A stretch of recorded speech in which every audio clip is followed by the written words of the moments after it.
I'm Maria Menounos, and you're tuned in to AfterBuzz TV, the ESPN of TV talk. Now, let the buzz begin. Hello, AfterBuzz TV Drag Race fans. We are here discussing Secret Celebrity Drag Race, Season 1, Episode 3, and our Secret Celebrity guest host is here, Jay Ellis! Yay! Hello, hello. Former host Oh my God. of Drag Race.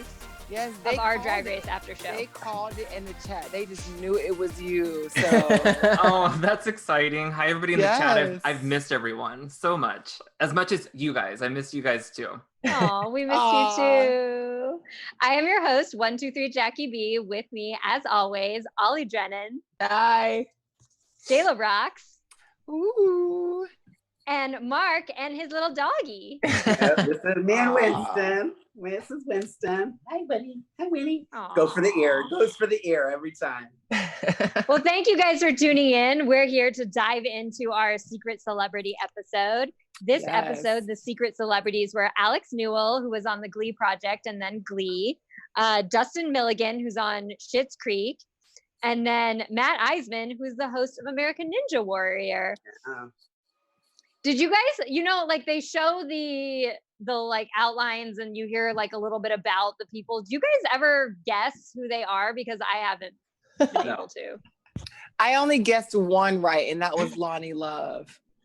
Oh, So I mean, They don't it's really, like- yeah, it's super quick. They don't really stay on it. It's just kind of like, meh. it's like, here's a foot. I like Broadway. And you're like, I don't know. Specific to this one, I called Matt Iseman because I could tell by that build, he's very like a specific build. So I kind of thought it was him. And when they announced it, I was like, oh, okay. So that was the only one I've ever been able to call though. That's awesome though. Yeah. I haven't called any of them. no, never. Me either. It is tough Yeah. though. They don't give very much. No. And then it's funny to hear the queens guessing, because I feel like it's like the Masked Singer where they're guessing like, they're like, oh, it's going to be Brad Pitt. And you're like, Yeah. no. Do you think they should kind of give it more time to breathe a little bit for future episodes, or if they ever do another episode or season? Or do you think it should kind of like blaze through it? I would love to have it be like, maybe you get a couple clues that are less just them like listing like, I've been a host of a TV show, and you're like, that could be anybody. yeah. I kind of wish maybe they would give more like what the Masked Singer does. They do some pretty obscure clues, but you can kind of like, if you're really a fan of that Right. person, you could get it. So I almost wish they would give some kind of like more identifiable but obscure clues, not necessarily drag it out, but something that maybe somebody could really guess about instead of just like something totally whatever. Yeah. And I'd be okay if they just did straight up walk into the workroom and we didn't have them guessing. I'm okay without that whole part. Yeah. I want everything to be the Masked Singer. I'm like, get to the point. I want the RuPaul's Drag Race version of the Masked Singer. I do really enjoy the Queen's banter though. I love like seeing like Bob and what Bob's guessing. It's always fun to see them also just interact with each other, like the trio of them, depending on who it is. Mhm. But you know what would be Yes. more funner? It would be more funner if they actually are putting on their makeup and not faking it. Yeah. That's the part that bothers me the most. Because they're like rubbing the brush like close to their face, but not on their face. And they're Yeah. like, who do you think this is, girl? I don't know. I think it's Brad Pitt, girl. I don't know. I hate it. It bothers me. And I watched it 3 times, and this is episode 3, and they've all done it each episode. They don't do it. They don't do their makeup. So I'm like, okay, great. They probably, because, okay, so this episode, it was Nina West, Kim Chi, and Bob the Drag Queen as the special, as the Drag Race celebrity, like, what are they calling them? Mentors. So Nina was Dustin's mentor, Kim Chi was Matt's mentor, and then Bob was Alex's mentor. I think because, these queens get so big, so huge, and some of them were not good at doing makeup before Bob, that I feel like I'm not, some queen, like Bob won because of Bob's personality. Mhm. Bob has a totally hilarious, engaging personality. But I feel like some of these queens, it's like you get bigger and then you can hire somebody to do your makeup. I don't know if like that's why, you know, they don't want people showing them doing their makeup because they have somebody else maybe doing it for them. Do you think they're actually doing the makeup for the mentees, for the celebrities? No, we've already established this, girl. Yeah. We've already established this, girl. It's Chanel, yeah. It's Layla and Raven, I think, right? Or Mayhem. I don't think Raven's doing their makeup. Mayhem, sorry. Mayhem, Mayhem. Mayhem. Yeah, I think it's Mayhem, Layla, and Chanel. You know who I would want from these specific 3 queens though is Kim Chi. I feel like Kim Chi's aesthetic and makeup is second to none. I think she is always looking fantastic, and when I see her makeup up close, it's beautiful. I think it's so gorgeous. So I would want her. Yeah, she, well, what's interesting is, so when they announced all, you know, when they show you who the drag mentors are, I was like, oh, I would pick any one of them. I like them all. And then when they tell you what the challenge is, then I'm like, oh, then I would pick Bob. You know, so yeah, right. So I do feel like they mentioned this in the episode where the queens, you know, there's like the people who are picking them, they're like, okay, well, I can be more strategic. And Bob was like, why wouldn't they pick me? Because this is like my kind of challenge, you know? Yeah. So it is interesting because the mini challenge is what led them into deciding who gets who as their mentor. And the mini challenge was that quick drag, which for those cis straight white men was interesting. Yeah, so let's get into the mini challenge. What did you guys think of the mini challenge? It was like season 3 when they come out with those cheers and like no bareback. It was a little rough around the edges. I can't lie. I do love every time that they're just like doing a quick drag challenge and they're like, okay, go figure out makeup and outfits on your own. And the guy's like, is this a lip liner? Do I do a blush with this? You know, I mean, it's funny for us because like we're like, okay, we know that's not what that's used for, but you go and do you. But who watches Schitt's Creek? Like with I don't, but I should. You Just should. you. No spoilers, but there's a character, Alexis. When Dustin had makeup on, looked like Alexis. I was like, oh my God, that's Alexis. It was just really funny. And you just please watch Schitt's Creek if you can. It's one of the best shows right now. Sad it's over. But yeah, it was a lot of fun. Like I really enjoyed. I wasn't sure if I was going to like these 3 this week, but to me, this was almost better than last week's episode. And I love last week's episode, but they really brought it with these 3. They really opened up, especially I was so surprised by like Matt in this episode. He really surprised me with Bette Bordeaux. Bette Bordeaux, yeah. Yeah, it was a lot of fun this week. Yeah.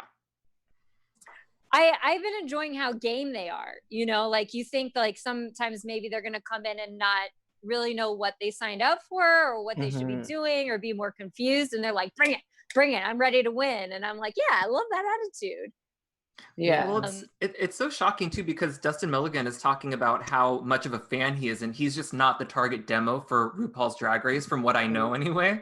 And when he's talking about how much he loves this show and he knows references, he's making Alyssa Edward quotes. I'm like, oh, this bitch actually knows what he's talking about. Like he's not just like faking it for cameras. Like he's he's making pools of things that I'm like, oh my God, like what a good quote. So to have these guys, I mean, Alex Newell was talking about obviously how big of a fan Alex is. And Matt seemed like he had connections to some people on the panel. So maybe it was like, it would be really fun to get Matt in here because he's such a big guy and not the stereotypical person in drag. So I feel like each contestant that came in this time came in with a different knowledge of the show, but an appreciation for it still and a respect. Yeah.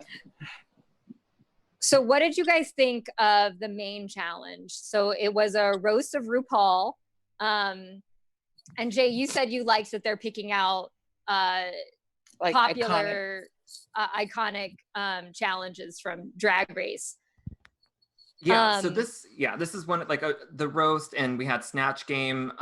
These are just the episodes of the main seasons that we really look forward to. So I'm happy that we're kind of cherry picking the standout challenges that we get every season.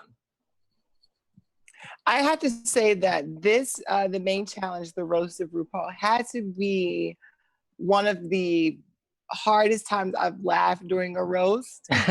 And I guess they weren't in their heads about it. They were like, okay, this is what I have to say. Let me just deliver it. It may not make sense to me, but it's going to make sense to someone. You know what I mean? And they delivered, the delivery was on point for all three. And I was like, well, how are they going to pick a winner? But it was a lot better than what we've seen on the show. Right. You mean Pheromone doing this? Oh no. Or Laganja talking about how dry an old woman's vagina is. Right. Exactly. Yeah. Pretty Yeah, much. yeah.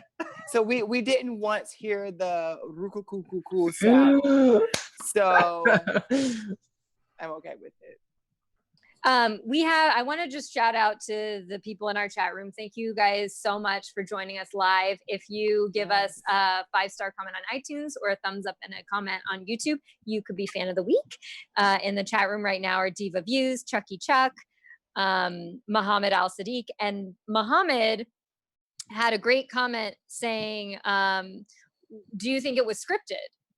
And I feel like, because they don't want, like, obviously you want to go in with some kind of script or whatever, but it seems like so far that either the mentors or someone has really been helping them, because we don't want to watch a bunch of celebrities like totally bomb on a challenge. You know, we want them to do well and to feel good about the challenge, because there's a different aim here than with regular drag race, where you're trying to eliminate people, and here you're like, well, I'm trying to show you what this world is about and like bring you into it and have you be a part of it, you know. So yeah.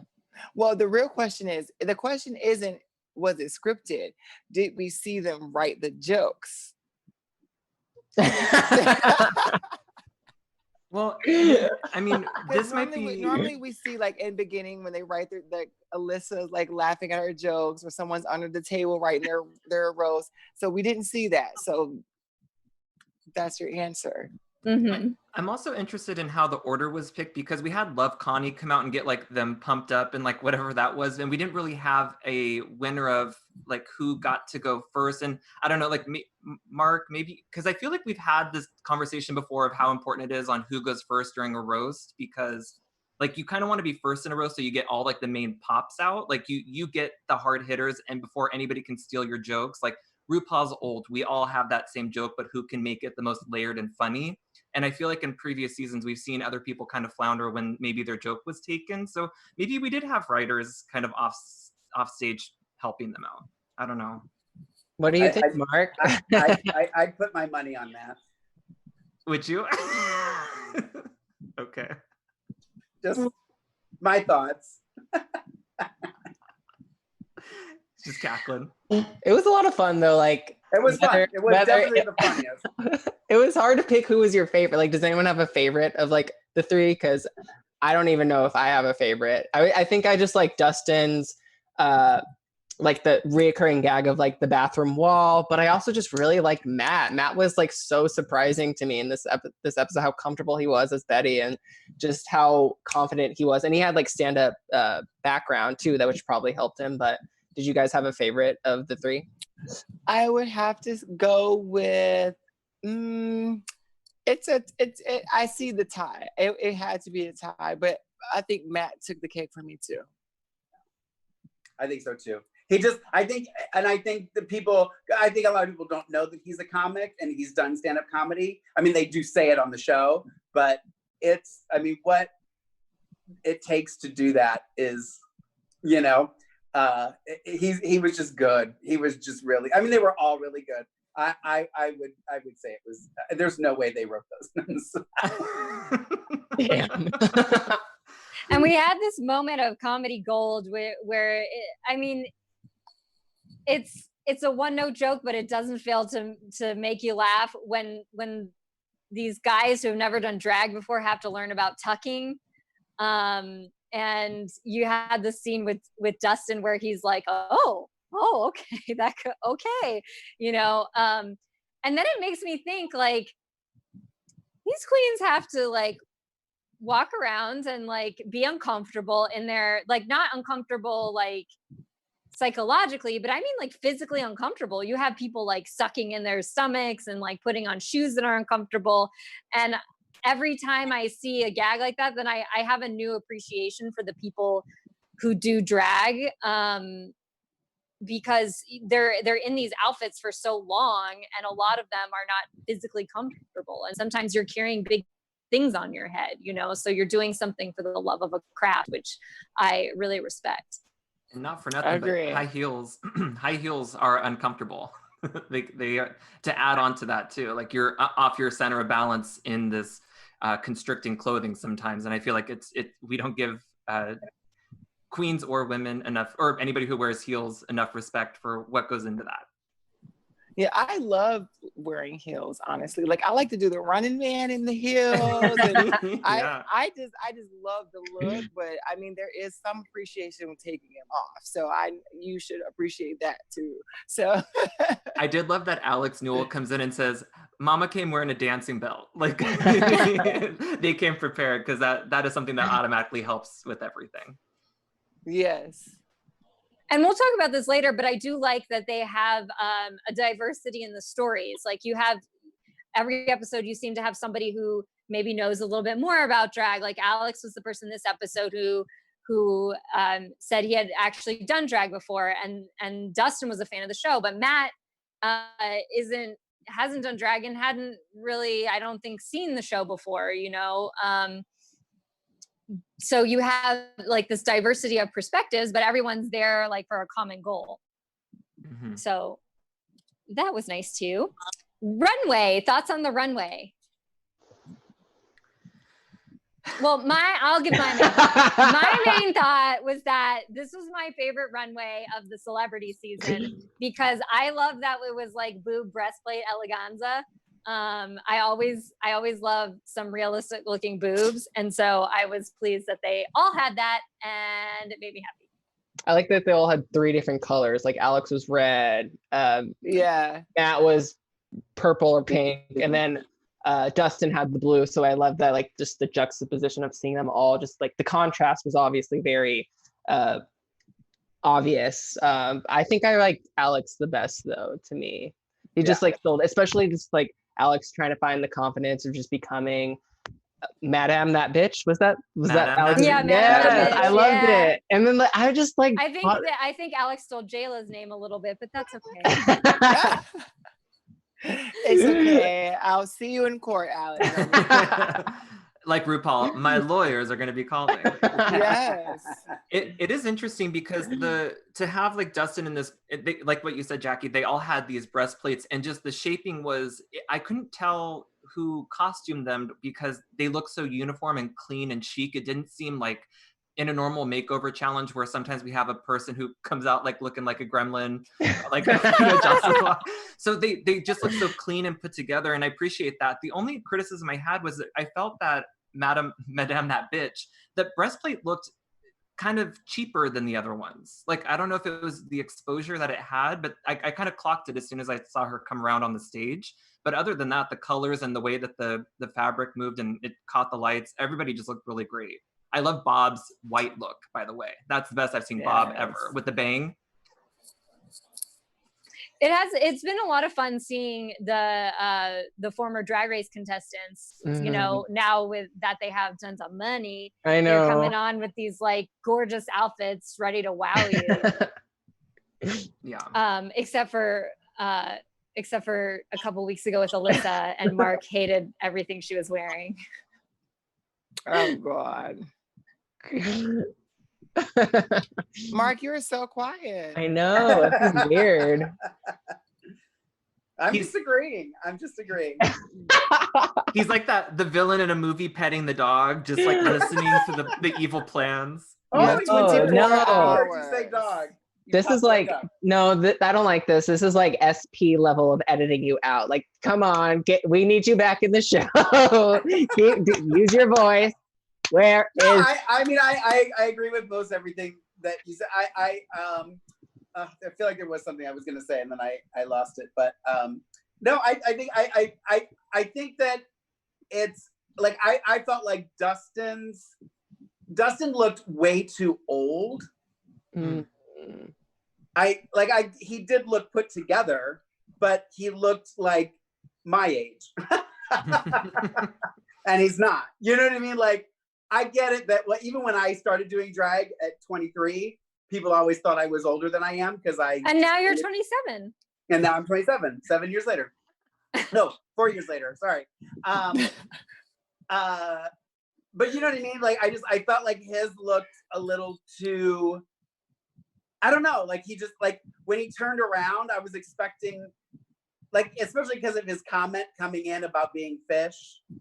It's like, I would have liked, I wish they would try to kind of do that with them, is make one of them kind of the fishy one and make one of them kind of the comedy. You know what I mean? Like, because I just felt like they looked so uniform. I thought Alex, hand down, Runway was the best. Mm-hmm. Although and it's because, and a lot of it, for me, a lot of it is being yourself. And I know, and it's hard as a straight guy to come out there. You're trying to be who you think you should be instead of just being you. You know what I mean? Like, so Dustin and Matt, it's hard because they have this extra layer where they're having to be something that they're not, but yet they are. You know what I mean? Like, just be you. Just be you who walks funny in heels. You know what I mean? Yeah, They Rachel. took to it like a fish to water. It seemed Dustin. As soon as Yeah, Dustin we saw all that, were there. I mean, even when I started doing drag, it wasn't like I've worn heels my entire life. I didn't start wearing heels until I started doing drag. You know what I mean? So you just get used to it. People used to say to me all the time, "Oh, you walk like a truck driver," and I was like, "Well, that's just how I walk in heels. Sorry, you know. I think I still kind of do, but." It's just, I don't know. I thought Alex, hands down, Runway was the best.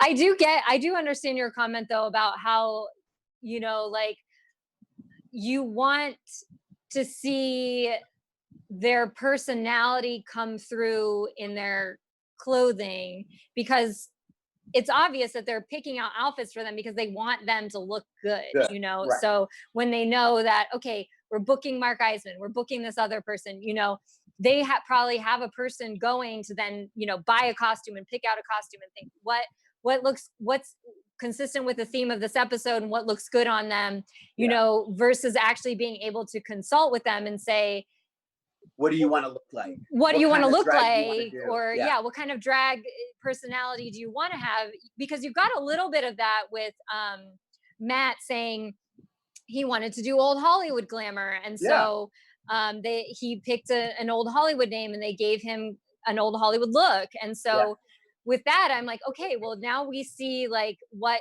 you really got to pick your drag aesthetic versus, you know, having the show kind of like spearhead you into a certain direction. Well, I think Layla did Dustin's makeup. It would make the most sense to me because it looked the most Layla, you know, of all the three makeups. And that's, I don't know. I mean, and I'm sure he was fine with it. I'm sure he didn't think twice about it. But like in my head, like I wanted him to turn around, like, because everyone comes saying, "Oh, you're gonna be so pretty. You're gonna be so pretty," and then to turn around and it's kind of this over the top. Well, kinda, you know, it was very Rocky Horror Picture Show, right? Yeah. I also think Dustin just has a very like angular, like he has strong bone structure, so his face is just gonna constantly, it's just gonna look masculine at the end of the day. Like I at least in my kind of like how I foresee with makeup being placed on his face, because his face, if you just look at it, it's just so structured and strong. And well, when I was thin, I had a very structured. But also, I do have to, but you can still do makeup. Like you can still put on makeup to not make it look as. That's the thing with makeup is like you can still do things to soften it and make it look. You know. I have a question. So is it like Chanel, Layla, and Mayhem? Are they always doing the makeup? Like it's never the coaches, right? They're never doing. I think so. Okay, that's interesting. Because I also thought that Dustin kind of looked very reminiscent of Nina. Like it looked very kind of like Nina's face placed on. Well, you know, and maybe they do, I don't know, maybe they do sit down with them and say, what do you want? And he says, oh, I want blue eyeshadow. I want to look like this. Maybe they do have that conversation. I don't know. I think it was just me. I was wanting him to be more of that, more of like a Raven, you know, where it's just this intense, over the top, very kind of fishy, you know. I didn't want the blue and the glitter and the, you know what I mean? The thin eyebrows. Like I have very thin eyebrows. Well, what did you guys? So I don't want to say anything about that. What did you guys think of the lip sync? So we had their 3-way lip sync to Celine Dion's "All Coming Back to Me." I love this song, so I was really excited. Yeah, and so it's an iconic song. And I do think, I forget who made the comment, maybe it was Bob, saying they all kind of picked their own version of the song, which I appreciated. And each person was really compelling when you watch them. So I love that they all won in the end, because I was like, I can't pick. This is great. Yeah, I agree. I think we were all very invested in seeing like the outcome because it was such a great lip sync. But it was cool. They all got $20,000 for their charities. Yeah, I couldn't remember what the song was, but it is all coming back to me. Did you guys miss my stupid jokes on this stupid show? They did. They did. You know what else? Oh, go ahead. I thought that Alex Newell had, or Madam That Bitch at that point had the, if it was a lip sync for your life, I think Alex would have taken it home, because just the essence of that song, I felt like Alex was capturing it for sure. Yeah. Well, and we say that a lot on that's one of my frustrations with regular Drag Race, is when they're doing stuff for a song and it has nothing to do with the essence, is the great word, essence of the song. Mm-hmm. And I thought Alex, in my opinion, nailed the essence of the song and how it should be done. Like I think Dustin and Matt went back to what they thought they should be doing, what a drag queen does. With the exactly. Yeah. I gotta emote. I have to have a big mouth. I have to do this move. I have to do that because that's what drag queens do. And it's like, well, if you really watch them, they don't really do that. Yeah. I mean, maybe pork chop. Yeah. The more winners, the better, though, for this, because the charity. So I'm happy for all three. That's an amazing prize to have to bring home to your charity. Yeah. Yeah. So Matt, his was for Arthritis Foundation. Alex was for HMI in New York, which helps homeless youth. Yeah.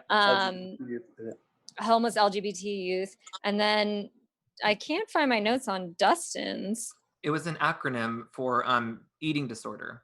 Yes. I don't remember the exact charity, I'm sorry, but I thought I had written it down. We'll put it in. Yeah, I don't want to just read through my notes on this, but yes.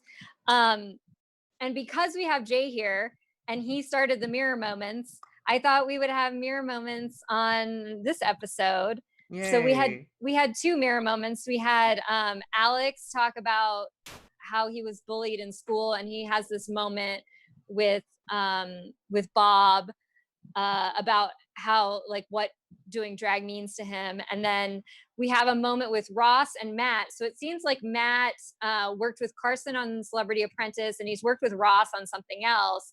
And Ross says, you know, you look to me like the people who used to bully me. And I think it does mean something to have someone who might on the outside seem like a stereotypical jock kind of, you know, bully looking guy, but then come on to Drag Race and just totally embrace everything, you know, and be game for like discovering himself in this process. Yeah. So I love those 2 moments. What did you guys think of them? No, I agree. And I interviewed Matt and his co-host, whose name I'm never gonna be able to remember or say. Akbar. It's it's an out there name. Anyways, I interviewed them with Ali at the awards, and he was so nice. He even, because I said my nephew loves American Ninja Warrior, and I said to him, you know, my nephew really loves you guys' show. Would you mind? You have to watch the video, because they do a message to my nephew in the interview. It's so great. And like, it was that kind of moment. It's like, it was almost like after that, it made me want to watch the show because I was like, wow, what cool guys these are. Like that they just, you know what I mean? Like, I just feel like some people would just be so like, I'm not doing that. I'm not doing. But they literally watch it because it's so cool because they both literally just jump into like American Ninja Warrior host mode and they do this. It's great. And he was so, and I do think it's a good thing for the community for people to see people like that doing the show, you know? Yeah, Matt probably knows how important that show is to that audience, like your nephew who's young. And I think that having this shift in seeing him go from that show, from American Ninja Warrior to Drag Race, for his fans to see that and know that it's okay. And then if I were younger, to hear Alex's experiences about being bullied in school and not going to the bathroom, it would be so important for me to hear because that's something I experienced when I was younger and nobody tells you that everybody else is feeling that way. So to have that on your TV, I mean, you have to figure you're reaching a huge LGBTQ plus audience, and somebody's saying that this is an experience I went through and it's okay. And look at where I am now. I'm on TV, like living my best fantasy. And then even Ross pointing out and saying, "You look like the person who would bully me, but here you are on my stage, like, or I'm here critiquing you." Is kind of like a fun flip, and I think that would be important for somebody who needs to see that kind of message. And even at my age now, I'm like, this was it resonated with me, something there. Yeah. I'm sorry. I'm sorry. And that's it. That's No, it. like, That was a great message. Beautiful message. Beautiful. I know, it's like, how do you follow that? Like, I feel like Yeah, Jada right really- now. I'm like, Jada Hall, like, Jada. Look over there. Look over there. It's good. Like, I love that, you know, hopefully that this show, I would love for a season 2 because I really like these 4 episodes, well, the 3 episodes so far. But what they've given us, I wasn't that excited about Celebrity Drag Race, to be personally honest. But obviously, if we don't get another season, like, it's not the end of the world. But yeah, I've been really surprised and loving like just what they're doing with this show. It's definitely different. It's lighthearted. It's good. There's always like a good different message in each episode so far. So I've definitely just really enjoyed kind of like the process of watching this along with Drag Race, because a little Drag Race it could be a little bit more cutthroat and a little like more segregated, like putting queens together, obviously, where this is just more so inclusive, and we're getting even like straight cis heterosexual men on this show, and they're all game, and they're just coming on here as allies, and they're game for it, and it's awesome. Yeah, It's also wild to think just how far just this show has come, because when you think back to like, I mean, it's like we watched this in the beginning and nobody knew what it was, and they were like, what is this show, you know? Obviously people knew who RuPaul was, but people didn't really know about the show. And now it's such a huge cultural juggernaut that you can get like a Whoopi Goldberg, you can get these celebrity guests to come on the show, you know, and everybody, it's been nice to see all of these people from different like areas that you would think like, oh, would they ever be on the show? Well, yeah, they want to be on the show because it's huge, you know? Yeah. Before we close and wrap up, I want to say that I got some insider on this episode. You know, I always get the inside on the celebrity. Yes, So, we love the tea. We love the tea. I actually, so if you watch the Rose Spec, my friend Sarah French, she's an actor here in Hollywood, and she was in the front row at the Celebrity Rose, and she said she had a wonderful time. I don't think they told them until after who they were because they didn't want them to spoil it. But they had already gone, and she's like, "Oh my God, I can't wait for it to come out." But everybody's like hitting her up now, like, "Oh, she's on Drag Race." So I thought that was really cute. Oh, that's fun. Do you know what her Instagram is or Twitter? Yes, her Instagram is Sarah French Online with the H. Sarah with the H. So check her out there and give her some love. Yes. The fan of the week this week is Mabo and Jimmy. Yay! We love you guys. I love them so much. We love you guys. Yes, they are great. They're gonna shit when they see this. We love you, Mama and Jimmy. We got to meet They're them great. at DragCon, and they always have such sweet comments for us. So thank you guys. And they also do their own like review of the show of Drag Race. So you gotta check too. that out. Yeah. Ooh, all right. Mark, what is your quote of the week? My quote of the week goes to Alex at the very beginning of the episode when he said, "I'm in drag every single day of my life. Let's be honest with you, Diane." Yes. I also love Bob. What did Bob say? If you stay petty, you don't have to get petty. Yeah. But I feel Love like that. didn't he say I'm sure he said that something before, like that the last but I time love he that. was I on? love it. I'm pretty know, sure. Like I've heard it before. Yeah. No, but I feel like he said it like the last time he was on Celebrity, he said something similar, not petty, but I was just like, but I liked it. You know, it was funny, but yeah, that was my only compliment. Do you guys have any news and gossip that you want to share before we go? I don't think so. I don't have any gossip. I don't have any tea. No tea. We already gave you the tea. You already came for the tea. Jayla's friend Sarah was in the audience, I heard. You know what? I actually do have some tea. I actually found out that Brita Filter is from New York, girl. Really? You don't say. I do know that bring her back and she'll be in the top 4. That's the twist. I heard, I don't know if you guys have already, if you knew this, but that episode, they flip-flopped Vanessa, or last week's episode was supposed to be the finale for next week, and they pushed it to episode number 2. So next week's episode was originally number 2, 3. I think? 3. Yeah. Oh, okay. 3. You guys already, okay, never mind. I think so. It's okay. We can refresh it though. Yeah. And I'm going to give you all the wrong facts so that way everybody's more confused. I'm excited though. I wonder what the next challenge is going to be, since they've already done Snatch Game. They've done the Rusical. They've done the roast. So what's the... I would like to see a bitch ball. Oh yeah. Oh, a ball would be fun. I'd like to see an acting challenge. Like Yeah. I want to see like one of those scripted Ru shows where Ru comes in as like, you know, a cameo or something, and they have to do an acting challenge. Yeah. Or like or a music video. The advertising. Yeah, or a music video. Music Yeah, video. maybe they could get some singers on. You know. Ooh. Yeah. Wait, That would be Jade. nice. Before who do you want to see on Celebrity Drag Race? My ultimate. Oh God, that's like such an honest.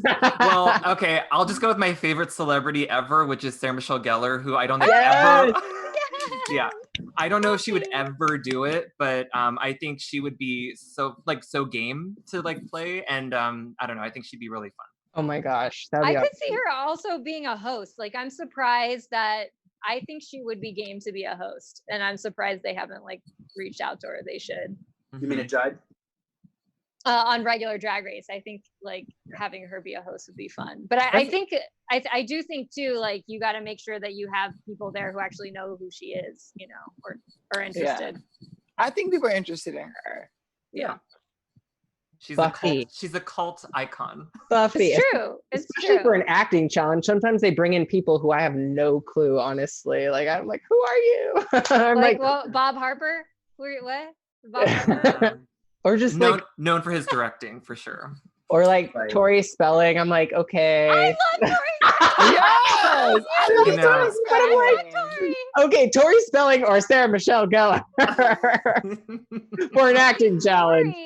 Tori, I could see actually doing a really good job on Celebrity Drag Race. That would be fun.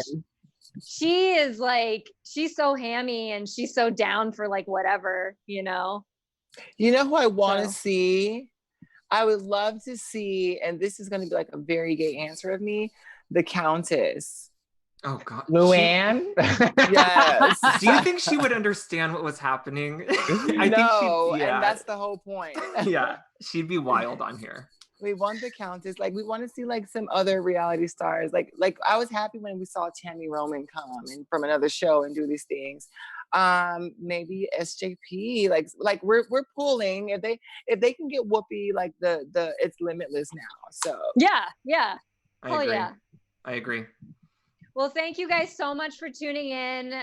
Please tune in next week for the last episode of Secret Celebrity Drag Race. Who will our secret celebrity be? Who will the secret celebrities be? You let us know in the comments. I am your host at 123 Jackie B on all platforms. Jay, where can the people find you? I'm still at the same thing. So on Instagram at don't_be_jealous and Twitter at still_jealous. And Ollie, where can they find you? Hey guys, it's Ollie. Follow me on Twitter and Instagram at OllieJamer. Mark? You can follow me at the Instagram and Twitter at the Mark J. Freeman, or my lavish drag life at Lorraine Love. LORAYNLOVE. Don't dare cut me off. I feel I so was like, lame. this is too long. No, Yeah. just kidding. Yeah, SP. I feel so lame that I don't have all the other stuff. But you can follow me on Instagram and who is Jayla Roxx. That's 2X's3 if you nasty. We're gonna get you back on Twitter, girl. Yeah, we You will. have to stop bullying me first. Yeah, stop bullying Jayla on Twitter so she can come back to Twitter. Don't be dicks. Yes. We'll fight those bullies. One day. We love you guys. Thank you for tuning in. See you next week. Our founder, Kevin Undergaro, and me, Maria Menounos, would like to thank you for tuning in to AfterBuzz TV. Remember, we're not just the first, we're the biggest in the world, and we're the only destination for all your favorite TV shows. Whatever you crave, we've got it. So go to AfterBuzzTV.com and check out our lineup. Buzz you later. The views expressed herein are those of the hosts only and do not necessarily reflect the views of AfterBuzz TV or its owners or principals.